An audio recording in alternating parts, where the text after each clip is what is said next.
Hi TJ, thanks for purchasing the Make Your Own Homebrew class at the TUC auction last year. This is your first video, and this is the very first steps to brewing your own beer. Now, your friends asked for an India Pale Ale that's particularly hoppy and maybe piney, so I will be following a certain recipe. And if Barry can show us up close some of the ingredients. This recipe is a very hoppy recipe, so I have a variety of hops, and I'll be talking about hopping throughout this process. This is also using grains. These grains came from Nepenthe Homebrew, and they've already been ground up.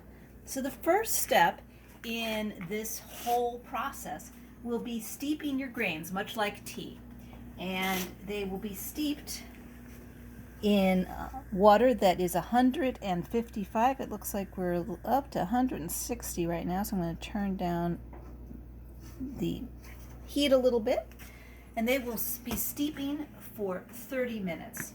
So I will be taking this fine cheesecloth bag, and I will be then pouring the grains into the cheesecloth bag.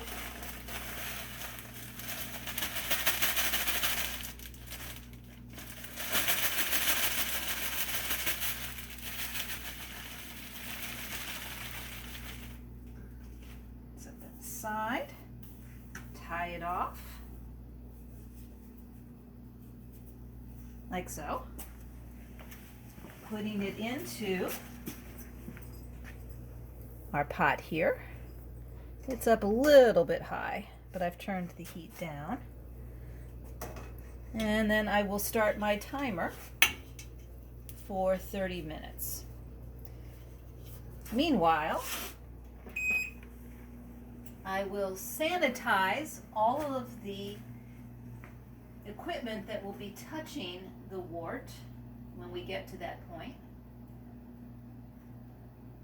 There we go. We have the timer set for 30 minutes. I will be sanitizing it because when brewing, when fermenting, you want to make sure that only the yeast is in that bucket doing its job. If you allow any sort of bacteria or other viruses that are in the air to get into your brew, you can infect your brew and destroy the entire lot. So it's very important to do some sanitizing before you do that, before you add the wort to the bucket. I don't know if Barry, if you can see it here, but this is our primary fermenting, our wort bucket, and I will be sanitizing that in just a moment. You can turn it off now.